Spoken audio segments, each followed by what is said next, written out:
Good morning, Bucknutters. Welcome to the Bucknuts Morning Five here on Friday, June 14th, 2024. I am Dave Biddle. I'll be joined by Jonah Booker in just a moment. Before we bring JBook in, we'll let you guys know about Omaha Steaks. Father's Day is almost here. Are you struggling to find the perfect gift for the man who has everything? The solution is simple. Give him the unforgettable experience of Omaha Steaks, because a world-class dad deserves a world-class steak. The Father's Day experts at Omaha Steaks have made it easy to put a smile on the big guy's face with hand-selected gift packages starting at just $99. And when you use promo code Bucknuts at checkout, you'll receive $10 off your order. With Omaha Steaks, the possibilities are endless. Endless flavor, endless variety, and endless value. Truly, they have perfected more than just steak, and your dad is guaranteed to love every bite. Pick from premium proteins like the juicy pork chops, air-chilled chicken, and beefy burgers, and of course, all of their awesome steaks as well. Make this Father's Day unforgettable with Omaha Steaks. Go to omahasteaks.com and order delicious gift packages starting at $99 and use code Bucknuts at checkout to get $10 off your order. Satisfaction is guaranteed. Satisfaction is also guaranteed when we're talking Ohio State football with Jonah Booker on a Friday. Good to see you, sir. How are you? I'm doing well. They keep messing with our backgrounds and stuff here. I gotta talk to some people at the company, but hey, it's good to see you as always on a Friday. Yes, sir. Let's start with O-line recruiting. I know you. We've all been talking about O-line recruiting. Like, man, these next couple weeks are gonna be big for Justin Fry. You know, he's got a big one this weekend with Petty coming in, and then obviously David Sanders coming in next week on the official. I love that Ohio State's getting the last official for David Sanders. But let's just start with just O-line recruiting in general. Where are you at, J-Book? I think right now we're in a situation where everybody's cheering for Justin Fry to get a big win, Dave. I know a lot of his doubters and the people who are supporters. I think everyone can agree. If you love Ohio State football, everyone's cheering for Justin Fry to get these next couple of weeks, get some wins. As you mentioned, Josh Petty's on campus right now. I think that is someone that you can definitely have the potential of landing. So they're definitely going to put their best foot forward there. And then the next one next week, that's where the rubber meets the road, Dave. If you can get David Sanders Jr. in the fold, getting the last visit, having Paris Johnson's family helping out with that recruitment. He recently did a team photo with his high school team with the offensive line, and he had an Ohio State headband on. I know some people say, take those type of signs with a grain of salt. But with the NIL win behind the back of Justin Fry, with the foundation and everybody and everything that are moving in the right direction, saying, hey, we have your back here, it's time for him to close the deal with some of these guys, Dave. You look at Petty, you look at Sanders, you look at, recently two guys came off the board. We had Henry Fanuku, who you and I had talked about. It looked like at one point he may have been someone that could be a Buckeye, a soccer player with swift feet. He ended up deciding to go to Missouri. Right now they won 5 offensive linemen in this class, Dave.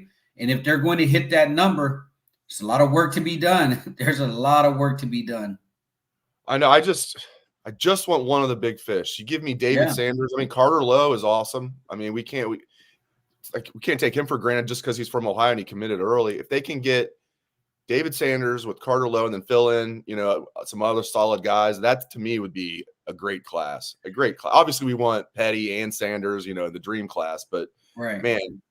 But I think he can get that done, but he needs to get that done. I don't want Justin Fry to be the weak link on the recruiting staff, but right now he certainly is. Yeah, and the thing is, Dave, is when you look at everybody else on the staff, they're getting the big fish nationally at their position group. We've yet to see it officially from the offensive line and Justin Fry.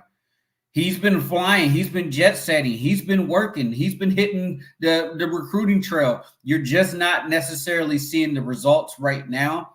That's why I think everyone is cheering for him. Like, come on, man. We want you to get this win. Like, it would be such a huge monkey off his back. And it has to be frustrating, Dave. I mean, you're flying all over the country. You're chasing high-profile offensive linemen.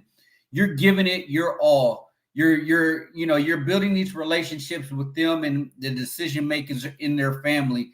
and you just keep coming up short. I think once he punched one through, that's when the floodgates could potentially open. If you're a high school recruit and you look at David Sanders Jr., the #1 offensive tackle, and you say, look, he's going to Ohio State. He's going to trust Justin Fry with his development. He's going to trust them to get him ready for the next level. Then that's when you start really seeing these guys taking him serious. That's why I really want him to get this win. They also got Micah DuBose up on campus for an official visit this weekend as well, offensive lineman. So hopefully, one of these guys pops sooner or later. Yeah, I'm glad you brought that up. We had somebody in the chat bring that up too. The best damn pod in the land. Isn't DuBose coming in this weekend too? Yeah, he is, as JBook said. Now, here's the thing about Micah DuBose, though. Okay, from Mobile, Alabama. Only 3 crystal ball picks in. It's not like there's like 50 crystal ball picks in, but 100% of the crystal ball picks are for LSU. Okay, but only 3. But like Anna Adams does a great job. She doesn't just put in crystal balls willy-nilly. She is picking LSU. So, but he's on campus. The Buckeyes have a chance with Micah DuBose. So I don't want to write that off, but that seems to be a long shot. Would you agree? I do. That's going to be tough one to pull out of the fire, out of the South. Get him to come up north. I mean, at this point, Dave, he just has to get one. Like, come on, baby, let's go. I mean, if you can just get one, I think that's where you're really going to have an opportunity to build a great class. Because if you can get 2 premier tackles in this class and then fill in the next 3 guys with interior guys, maybe one of those guys being a development project that you can see down the line, that's when you start talking about having an outstanding O-line haul. That's the one missing piece, Dave. They're recruiting outstanding everywhere else across the board. It's the #1 class in the country right now. They still have a lot of their main targets on there. I mean, at the end of the day, come December, you're probably talking about a 300-point 24/7 class. Once you start crossing that 300 points as far as, the total rankings of your kids, that's when you're talking about elite. Anything over 300, Dave, that's when you're talking about a very special class. They're going to probably hit that 300 mark, but I think it's also going to be contingent on what Justin Fry does on the offensive line. You can hit 300 if you got 4 elite wide receivers. You look at the defensive back class, you're talking about the #1, #2, potentially the #4 corner, the #1 or the #2 safety, potentially #1 safety, and Trey McNutt. And then you also got Messiah Delhomme, the #11 safety, who's visiting this weekend. He's someone that, could potentially have a storyline here. So you could probably get to that 300 mark with other positions, but theoretically, everything starts up front. So you want to be able to hit that 300 mark with the offensive line being a pretty solid class. I like what Mika posted up here. Let's just get this done. Boom. Mika, we need Sanders, McFadden, Stargell, and Jake Cook. Bam. Pair them with Carter Lowe. There's a class. That's a class. JBook and I like to quote, at least I like to quote Seinfeld sometimes when the show's over. Like, there's a show. That's a show. There's a show. That's a show. There's a class. That's a class. I'm going to give a shout out to the late, great Dwayne Long, Dave. Former staff member, Bucknuts, who's rest in peace. If Justin Fry pulled that offensive line class, what would Dwayne Long say? Naked John. I love it. Naked John. Oh, that's Naked John territory there.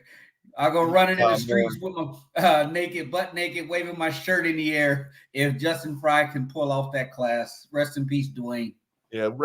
R.I.P. Dwayne. Dwayne and I did not live too far away from each other, too. I really miss him, but that's a best way. He would be laughing his butt off right now, hearing that. He's upstairs hearing that right now, laughing because he'd want to be remembered for, like, Buckeye gets a big recruiting win.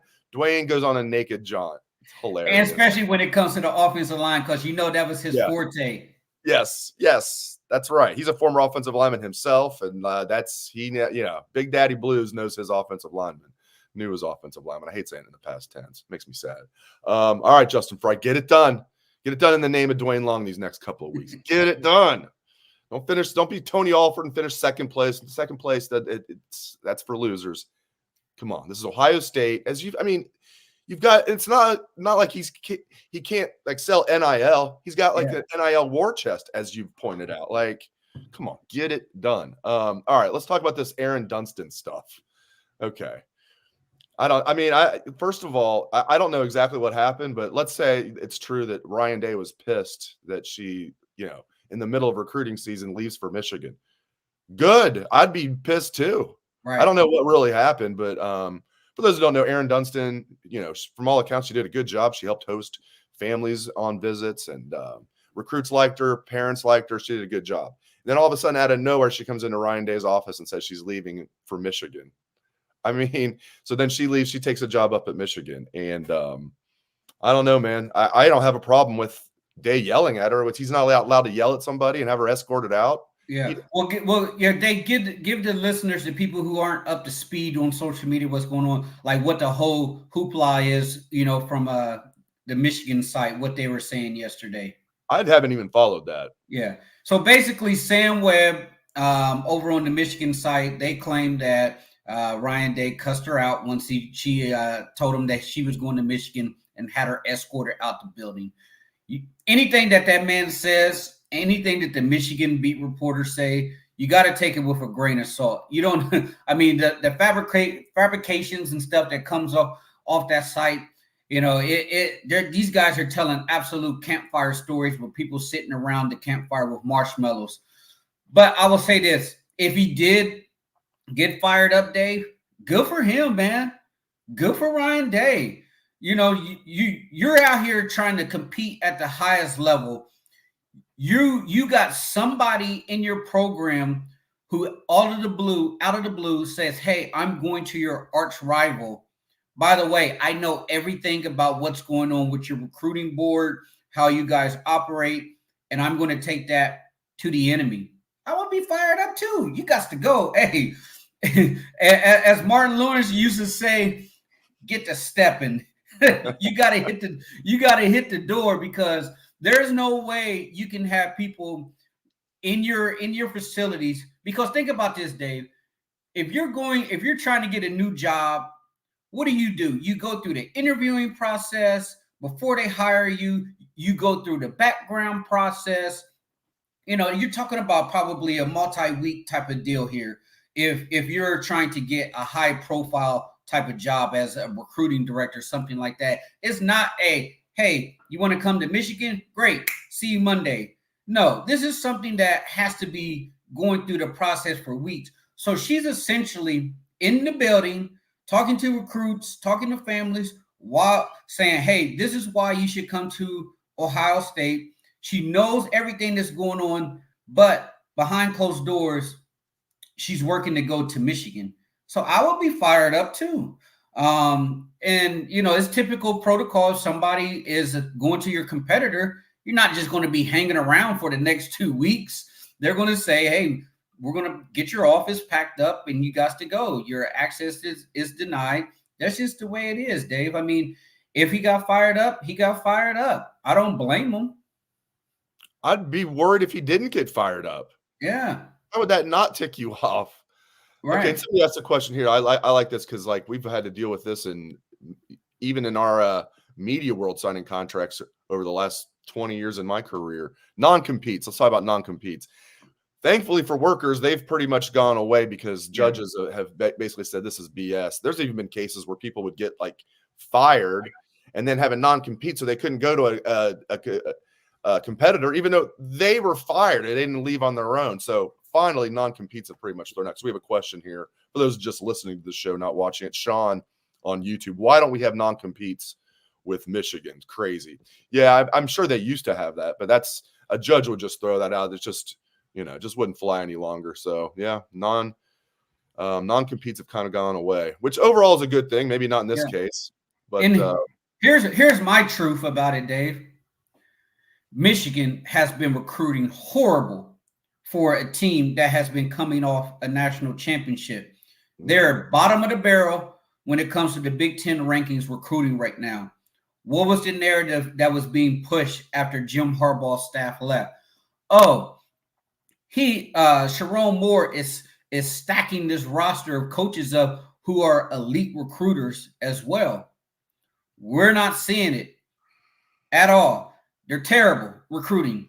So You look at Michigan, they're saying, hey, what can we do to get our recruiting and our dry chicken tenders type of meals pulled out of the dumpster fire so that we can at least compete with Rutgers on the recruiting trail? Oh, I know. Let's go to Ohio State, get one of I think she's a Michigan graduate, sister works on the staff or something like that. Let's reach out to someone who is spearheading Ohio State recruiting business to get her to come up here to help us get out of the dumpster when it comes to our recruiting. So for them, I don't blame them. When your recruiting's that bad, by any means necessary, you do what you got to do to try to get yourself on point to at least recruit at a respectable level, because right now their recruiting is absolute dog, you know what, for a team that's coming off a national championship.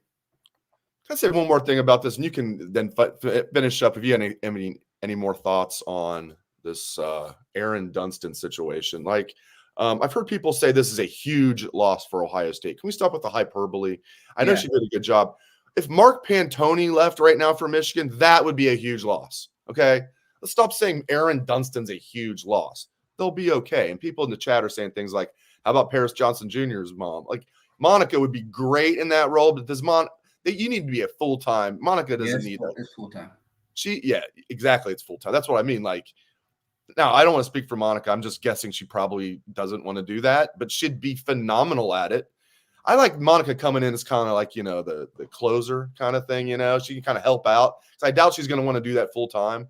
I just wanted to say that I've heard people, I was filling in on a local radio show here in Columbus yesterday. I'm going to be filling in again today on 97.1 The Fan. And Anthony Rothman and I were talking, and the previous show was talking about how it's a huge loss, and people are talking it's a huge loss losing Aaron Dunston. I'm like, calm down. She was here for 3 years. Last time I checked, Ohio State recruited really well before she got here. She recruited well when she was here. They'll be more than fine without her. Losing Mark Pantoni would be huge. Losing Aaron Dunston is like, we'll see. Right. Now, I'm not going to sit here and shortchange her hard work. I'm sure she worked her butt off, as you could tell by some of the current players and recruits. They did like her, but she's replaceable. It's not like she held the golden keys and she was the only one that knew how to maneuver like a boss. Like, that's not the case. You can get somebody else in there who's going to be able to maintain those relationships with recruit over time. They're going to be able to get someone in there who can facilitate logistics, making sure the official visits are on kids' schedule on their official visit is up to snuff, making sure that people are coming and going, that the communication's there, everything's organized. But at the end of the day, it's Ohio State football, Dave. It's Ohio State football. No person is bigger than the program. So if when she leaves, like, yes, it sucks that you're leaving, but they're going to be able to replace her. They're going to recruit just as well next year. They're going to recruit just as well the year after that, regardless of who they put in that seat. The program, for the most part, it recruits itself. It's not one individual person. I have a text message. I had to get back to somebody. That person is that important. I had to get back with them. All right. Also important is show's not over. JBook and I are going to talk a little bit more, but I want to let you guys know about Mando. My guys, you ever lift a little too hard or just forget to apply your daily deodorant and get hit by a truckload of BO from all directions? I hope not, but if that happens, I mean, geez, that wouldn't be good. Does that 3-in-1 shampoo feel like you need a second shower just a few hours after the first? Well, from the founders of Lumi, Mando whole body deodorant is helping men conquer their odor in a new way. Formulated with mandelic acid, Mando has long-lasting 72-hour odor control that actually stops odor before it starts. Mando's cologne quality scents were created with men in mind. Pro tip, try their best-selling scent, Bourbon Leather. It's a game changer. Bourbon Leather. Manly. Mando's starter pack is perfect for new customers. It comes with solid stick deodorant, cream tube deodorant. That's what this is. 2 free products of your choice, like mini body wash, deodorant wipes. And you also get free shipping with all of that. Luckily, I have a discount code to help you get hooked on my favorite smelling whole body deodorant on the market. New customers get $5 off a starter pack with our exclusive code. That equates to over 40% off your starter pack. Use code Bucknuts at shopmando.com, shopmando.com. Use code Bucknuts for $5 off. It's time to smell better naked. Your partner will thank you. See, there you go. I love putting a smile on Jonah Booker's face. So there you go. That's a win. Get some Mando, and I get JBook laughing. That's great. All right, where do we want to go now? You see this down here? Somebody said, was she Alfred's only commit so far?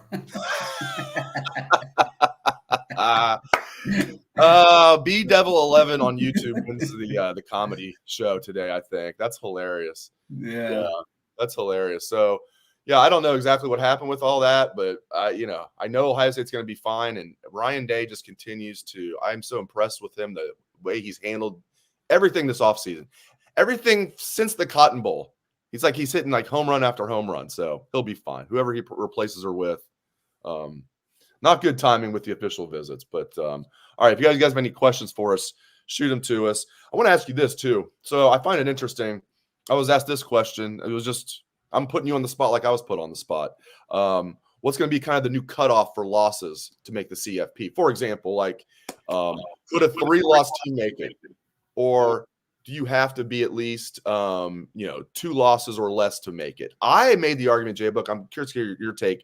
We will see a 3-loss team make it. We won't see a 4-loss team make it. I mean, this year I bet we will. For example, if there's a 9-3 team, the best 9-3 team from the SEC or Big Ten, it would require all 3 losses would be close losses to good teams. So you get all 3 of your losses are quality losses, and you'd have to have a couple of quality wins as well. And then if you're sitting there at 9-3, you're probably going to be ranked in the top 11. There'll be 1 team. Or maybe I'm wrong. Maybe the cutoff will be 2. What do you think the cutoff to make the college football playoff with 12 teams will be as far as losses? I think 9-3 is right there on the line, Dave. It's going to be close. I think it's going to be contingent on what everybody else looks like because, it's going to be the old kind of March Madness talk. Should this team who's in the bubble get in over this team? I think you're probably going to get special treatment thrown towards the SEC and the Big Ten due to the number of teams in there. But I think that's going to be very close. I will say this: if you're 9-3, get ready to hit the road because you're going to have a gauntlet to try to get to the national championship. Chances are you're going to be playing at someone else's stadium, so you can have a 9-3 Ole Miss going up to Penn State, to Ohio State, to Notre Dame, or something like that. But here's the other thing, Dave. You look. I've been all summer. I've been seeing like, hey, what's this team's schedule going to be? When and list all of their games. Notre Dame and Miami have a soft schedule. Then if you're talking about a Notre Dame and Miami, they're probably going to be at minimum 10-win teams, especially with that schedule. Now you start to add in Ohio State, Michigan, Oregon, who's probably going to be tough. Then you look at Georgia, Alabama, LSU, Clemson, Florida State. So when you start having these teams who are kind of mid-tier teams, Dave, they're starting to schedule smart, meaning that they're stacking their schedule with cupcakes. No big out-of-conference games because they know if they can get to that 9 and 10-win game, they have a legitimate shot to get into these playoffs. So if these teams that are typically, 8-4, 9-3 bubble teams all of a sudden become 10-2 teams, that's when the conversation really starts to get interesting. Okay, let's close with this because this is an interesting one to me, and I haven't talked about this at all. Here's your take on it as well. Jermaine Runnels on Facebook. When are the improvements coming to Ohio Stadium? Wasn't there supposed to be an announcement coming? Yeah, I'm curious what they're going to do about that. I wonder with Gene stepping away and Ross Bjork taking over, if that's pushed things back a little bit. It does feel like they need to do something. I'm not one of these that wants them to tear down the horseshoe and rebuild a new. I want them to refurbish it, just like they did in 99, 2000, but whatever the current, however they're going to do it. Just keep the horseshoe, but like renovate it. That's where I'm at. But I don't know. Have you heard anything on that front? I have not. I have not heard anything regarding the shoe being renovated, but it definitely needs a lot of upgrades, especially the bathrooms. They need to get the bathrooms. I mean, the fact that when they had the spring game, they did the camera shot with Urban and Gene in the press box. You had ceiling tiles falling out. Like, that's embarrassing to have that on national TV in the press box. But I think, correct me if I'm wrong, Dave, I think they're working diligently for a new player center, like a new football complex. So I wonder if they're saying, hey, right now our focus is on getting the players a brand new facility, because if you look at the Woody, they did a little, sprinkle up with the new lockers, paint job, carpets and stuff like that. But when you're talking about world-class facilities on par with what you're seeing in some of these new facilities in the SEC, the Woody definitely needs to be either upgraded, or they need to build a brand new state-of-the-art. So I think they need to figure out what they're going to do with that first, because when we had Ryan Day on Spaces, I think he might have said that was going, or Ryan said that was in the works, and then Gene came back behind and said the plans were going to the board, and the board's supposed to approve it as far as the new football facilities. And then I think after that, Dave, you'll probably see something where the shoe gets a major upgrade, because it definitely needs it. I mean, that scoreboard's outdated. Can we get some light show, some cool stuff to really spruce up the environment, instead of you're starting to see a lot of the, hey, sit down in front crowd with the wine and cheese. You want the shoe to be a hostile environment. So when you come in there, you feel like you're going to be fighting for your life to get out of there, because it's so hostile, instead of say, hey, down in front, when it's 3rd and long and you're trying to get everybody fired up. Yeah, I'm glad people are out there. Yeah, happy Father's Day. It's Father's Day on Sunday, so happy Father's Day to all the fathers out there, including my father. JBook's a father, so happy Father's Day to you, sir. Happy Father's Day to everybody out there who is a father. Appreciate you guys listening. Programming note, you guys won't have me to kick around for the next couple of weeks. I'm going to be on vacation, so I'll be off for the next couple of weeks. I will see you guys in a couple of weeks. JBook, love having you on the show Fridays, man. It's always fun. Really appreciate your work and everything you do, man. Appreciate it, Dave. All right, guys. I will see you guys in a couple of weeks. Thanks to JBook. Thanks to all of you. Hope everyone has a great day and a great weekend.